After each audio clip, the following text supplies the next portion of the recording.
There was this story in the Washington State Standard. Ferguson and GOP leaders see value in eliminating Washington's elected schools chief.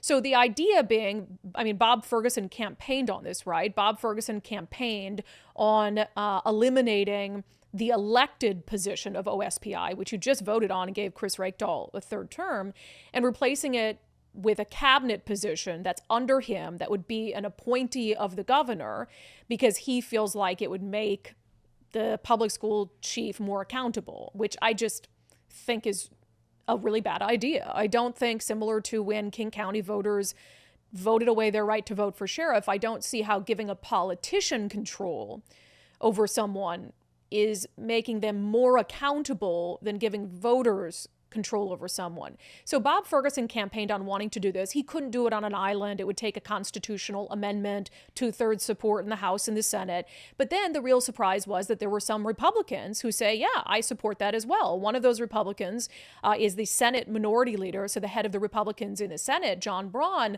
who was quoted in this State Standard story saying he thinks that that would be a good idea. Now, whether this is actually going to be something that's introduced this session, I'm not so sure. Democratic leadership doesn't seem eager to tackle this. And again, the whole ordeal of a constitutional amendment, they've got a whole budget situation to figure out. But it's still a fascinating debate. Now, I polled subscribers on this issue yesterday. I asked you, should the head of the state's public school system be elected or appointed? And the results were overwhelming. 98% of you across our three subscription platforms said it should be elected.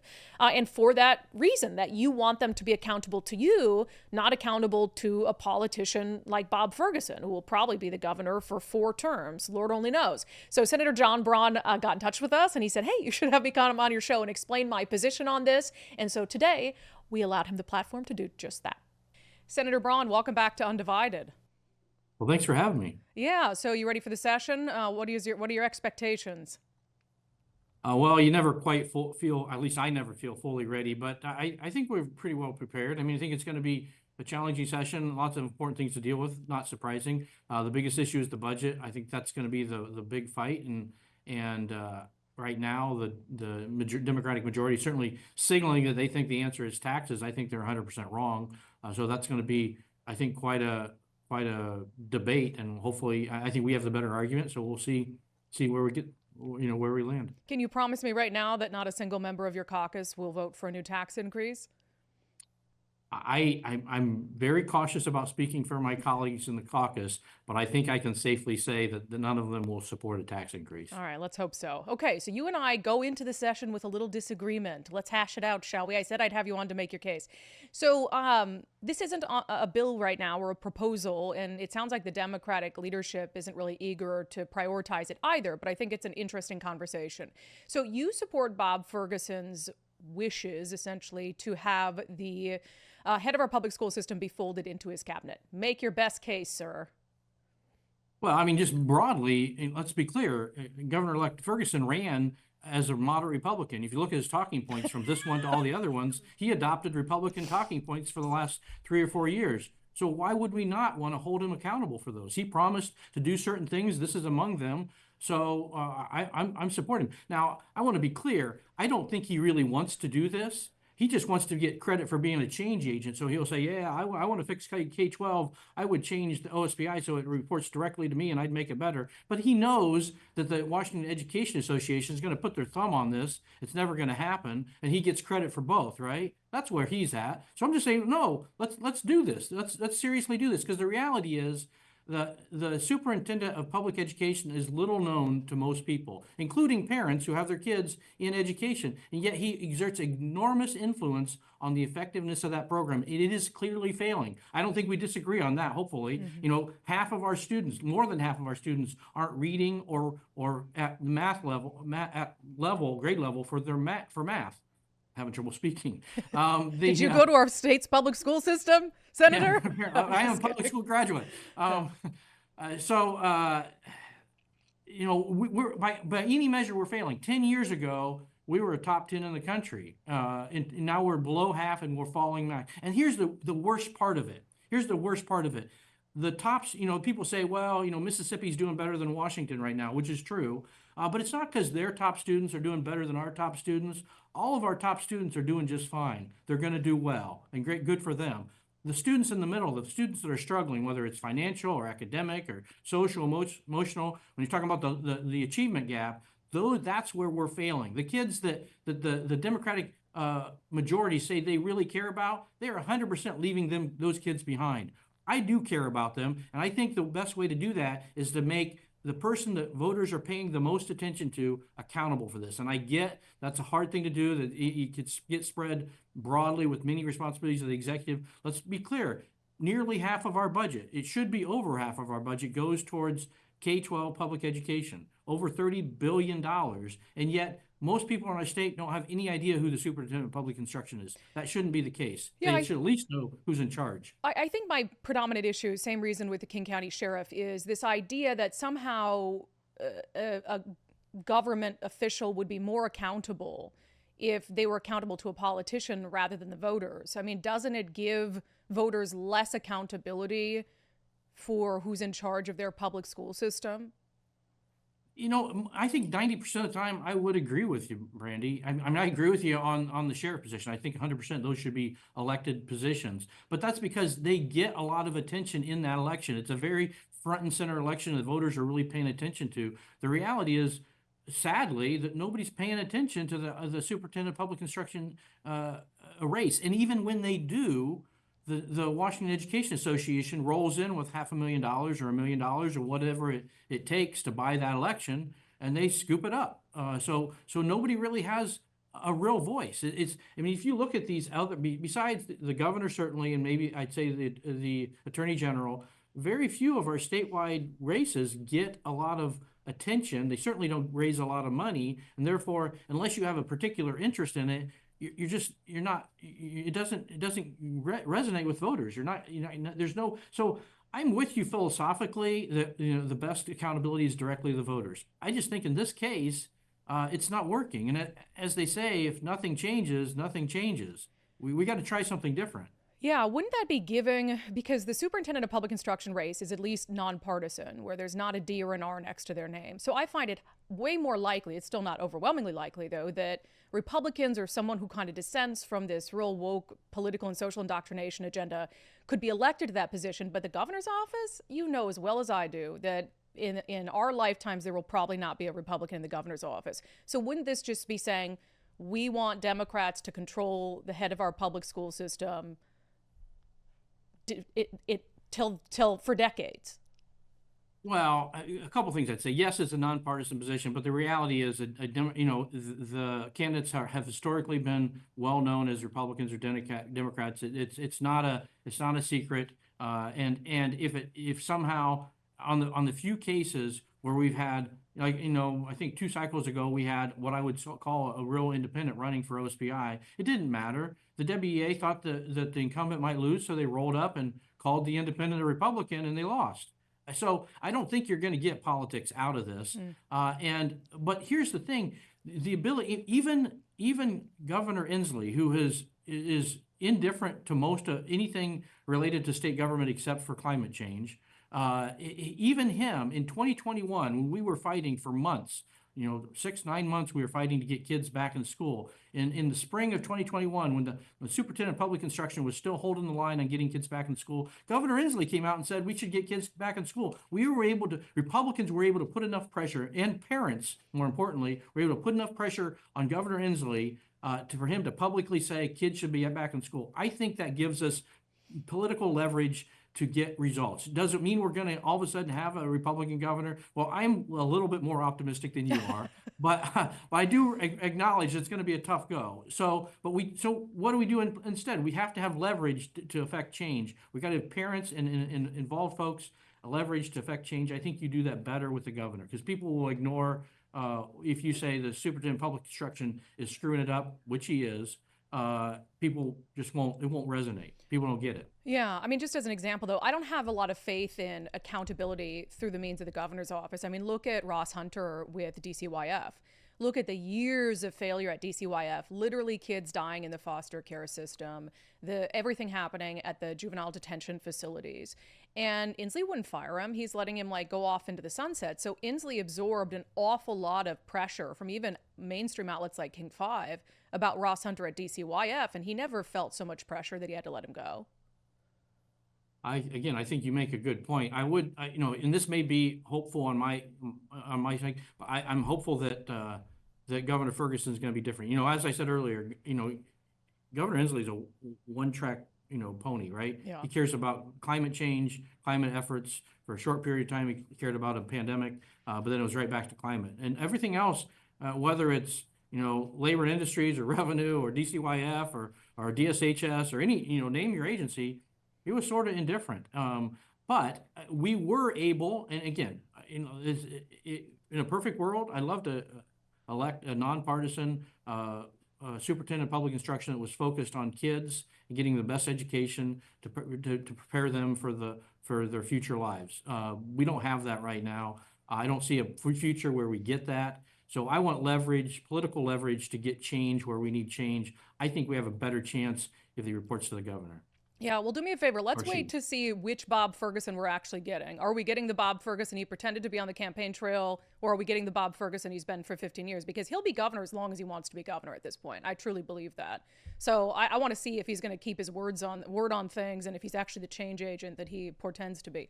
Can I ask you about one more thing really quickly? I know you're rushing over to a legislative preview. Since we're talking about dissent, you mentioned something earlier about trying to make sure that we're helping the kids who are falling short. Their attendance is down in all of this. You have a bill, Senate Bill 5007, that, can you just summarize it quick? It seeks to help basically deal or help with kids who are chronically absent through what means? Yeah, so this is, I think, a really important bill, and it's a problem we have had in Washington State for a long time. Chronically absent means kids are missing, 10% or more of the school days, and that doesn't matter whether they're excused or unexcused. It doesn't matter if they're not in the classroom; they're falling behind. We have a real problem here. The bill is based on a pilot that was done in Educational Service District 112. Where they provided some additional resources to parents, to some local nonprofits, and to the school administration to basically track which kids are having trouble and check in with them and their parents and say, hey, how do we help you get in school? Is it a transportation issue? Is it a financial issue? Is it a nutritional issue?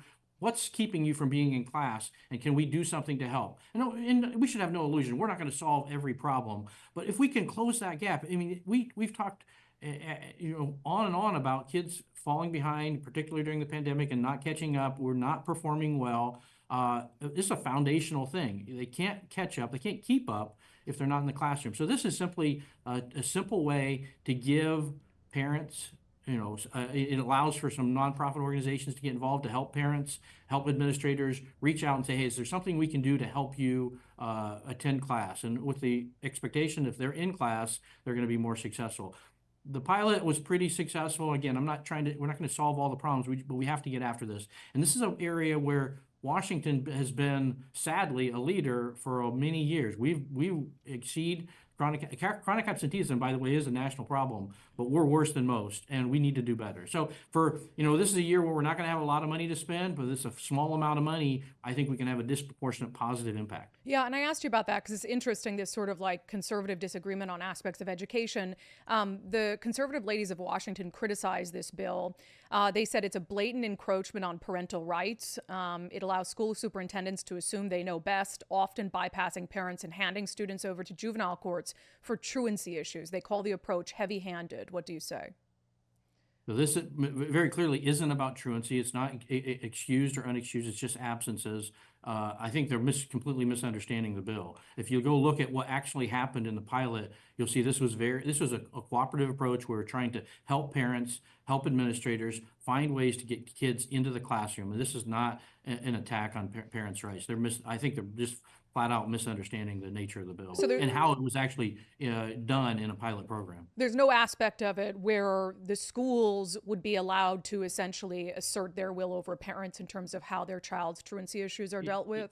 Yeah. Now, I think I want to be clear. There are some places where schools have some of those rights, and I agree with the conservative ladies of Washington in that area. But this bill does nothing to add to to that situation to make it worse. They're right there. I have no interest in pursuing legislation that's going to further distance our parents from their children. That is wrong at every level. This bill doesn't do that. All right, Senator John Braun, we'll let you get to your legislative preview. Weird, I wasn't invited this year. Ah. Well, I'm inviting you. I know it's late, but you can certainly come as my guest if you'd like to. I don't know if Inslee just didn't like my questions last year or what it was, but I wouldn't have been able to come anyway because of the timing. But Senator Braun, we appreciate it. All right, you have a great day. Yeah, not invited to the legislative preview. Interesting. That's all right. We're doing our live show anyway. Maybe they timed it so I couldn't come. I have no idea. We'll see if reporters are down there actually doing their jobs. We shall judge them from afar.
your best interest in mind. And did I mention you never pay them anything? It doesn't cost you anything. So take the First Mark Challenge today. All right. I avoided talking about this on the show yesterday. With the California fires, like when we had the show yesterday, still very much out of control, the devastation there. I wanted to be kind of tactful. And so we didn't dive into some of the underlying narratives that people were bringing up right away, like the Los Angeles fire chief and her commitment to DEI above all else. But now that we're a day removed, I want to talk about that a little bit in our segment, Unbelievable.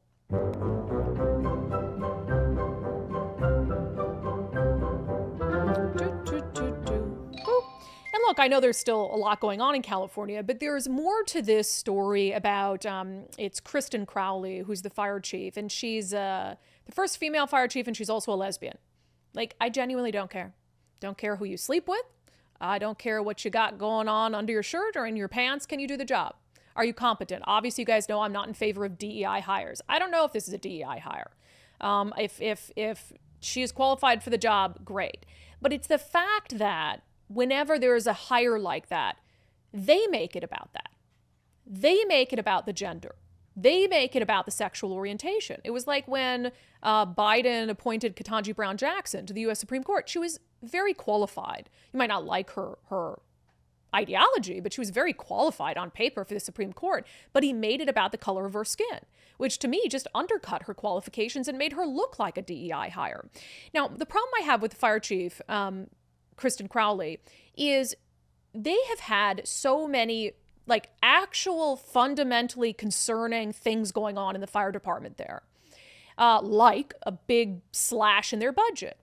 Yet she's out there talking about DEI. She's out there celebrating DEI and gay pride and saying it's her number one priority to make the fire department more diverse. And I can't help but wonder if there was less of a focus on that, less money being spent on that, would you have had more time to focus on, more money to focus on, making sure you were better prepared for what you knew was an eventuality, this catastrophic wildfire ripping through the city? So 1 month ago, this is December 4th of 2024, Kristen Crowley, the fire chief, sent a letter to, it went to elected leaders, but like the mayor of LA and others who are the board of commissioners for the fire department, et cetera. And it spelled out this massive budget cut that they were getting to the department and why she is opposed to it. And I think this letter is great. I mean, she's standing up for her fire department and laying out, it's like, I mean, it looks like she had a crystal ball. I just want to read it for you. So the Los Angeles City Fire Department is facing unprecedented operational challenges due to the elimination of critical civilian positions and a $7 million reduction in overtime staffing hours. These budgetary reductions have adversely affected the department's ability to maintain core operations such as technology and communications infrastructure, payroll processing, training, fire prevention, and community education.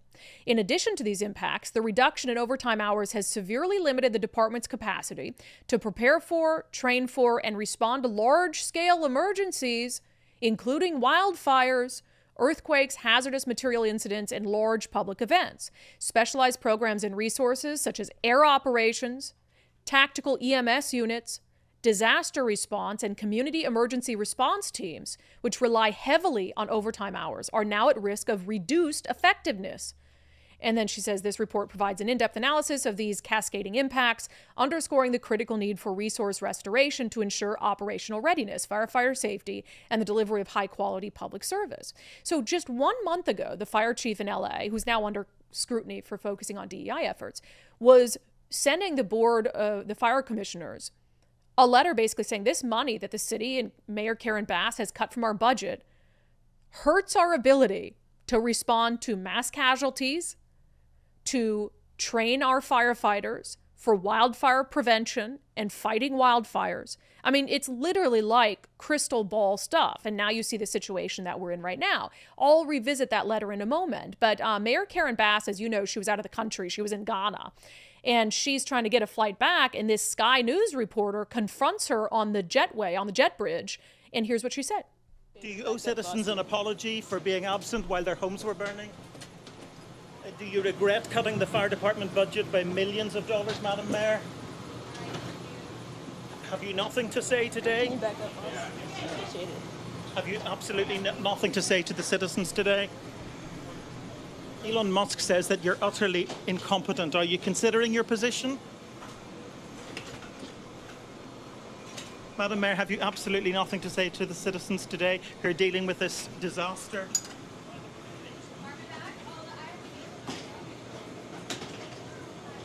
No apology for them? Wow. Nothing to say. She had nothing to say. Now, his questions got a little hostile, but at the beginning, do you have anything to say to the residents as their homes burned? Do you regret cutting money from the fire department? They're trapped in a jetway together, and she doesn't have anything to say. I mean, it's absolutely horrific. And so clearly, on the cut of funding, it reminds me of like the defund the police movement, where everybody's like, oh yeah, take money away from them. And now they're all, oh my gosh, why? We don't have enough officers to staff the city. We're spending too much money on overtime, et cetera. It's like they do these things without thinking of the consequences. But back to that fire chief for a moment. This is from the Daily Wire. Los Angeles fire chief says DEI is a top priority. So I have a hard time squaring if in that letter to the board of directors complaining about the millions of dollars that were cut from their budget that would literally stop them from being able to respond to a wildfire situation like the one happening right now. If she had said, look, cut the DEI has been my top priority, but let's cut our DEI recruitment efforts. Let's take money from elsewhere. Let's take money from the DEI program that I'm spearheading here. So she has responsibility in this as well. When you're prioritizing, you can look at it in Washington State or elsewhere, when you're prioritizing DEI programs, DEI hiring, all that costs money.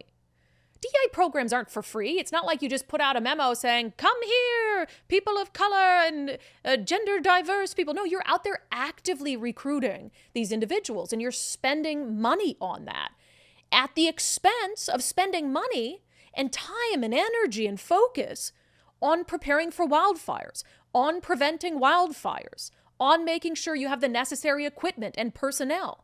Their priorities are very clear. And so she's not, just because she wrote that letter a month ago, complaining about the lack of money, does not mean she's in the clear here. Here is Chief Kristen Crowley talking to ABC 7 about the importance of her costly DEI program. Every day, the LAFD is called upon to respond to crises, and today it is taking a step to resolve one of its own. The department's first ever Diversity, Equity, and Inclusion Bureau will launch in January, 1 year since its first ever female fire chief, Kristen Crowley, was appointed. So by creating this new bureau, our Diversity, Equity, and Inclusion Bureau, now we actually have the staff to do the work when it comes to doing a deep dive in regard to how we do business, how we take care of one another in the fire stations and in our work environment. And then she, honest to God, turns around and complains that they don't have the money for enough fire personnel, that they don't have enough money for training, fire prevention, tactical EMS units, air operations, disaster response teams. Square that. Nicole, can you play that again? Can you play that clip again? Every day, the LAFD is called upon to respond to crises, and today it is taking a step to resolve one of its own. The department's first ever Diversity, Equity, and Inclusion Bureau will launch in January, 1 year since its first ever female fire chief, Kristen Crowley, was appointed. So by creating this new bureau, our Diversity, Equity, and Inclusion Bureau, now we actually have the staff to do the work when it comes to doing a deep dive in regard to how we do business, how we take care of one another in the fire stations and in our work environment. Oh my God. And then she turns around and has the audacity to complain that they won't have the money to prepare for, train for, and respond to large-scale emergencies, including wildfires. And look where we are now. So I think it's perfectly acceptable to criticize her for her DEI initiatives. And it's just another example of the priorities of the far left. They literally will prioritize their extreme ideologies and identitarianism over people's lives. And if that's not proof, I don't know what it is. All right, coming up next, we'll get to some national news and our segment Florida Report. First, if you're thinking about selling your home in 2025, reach out to our friend Wes Jones at sellwithwes.com. Wes has been doing this in this market for a really long time. He's been through all the real estate ups and downs, and so he's a great person to rely on just for advice on, hey, the real estate market's slow. What does that mean for my home? Because homes are still going for great prices. You might need to make, a few repairs or cosmetic upgrades. The good news is, though, Wes can help you with that. That's what they specialize in. In fact, they have something called the Listing Boost Concierge Service, where they can come in and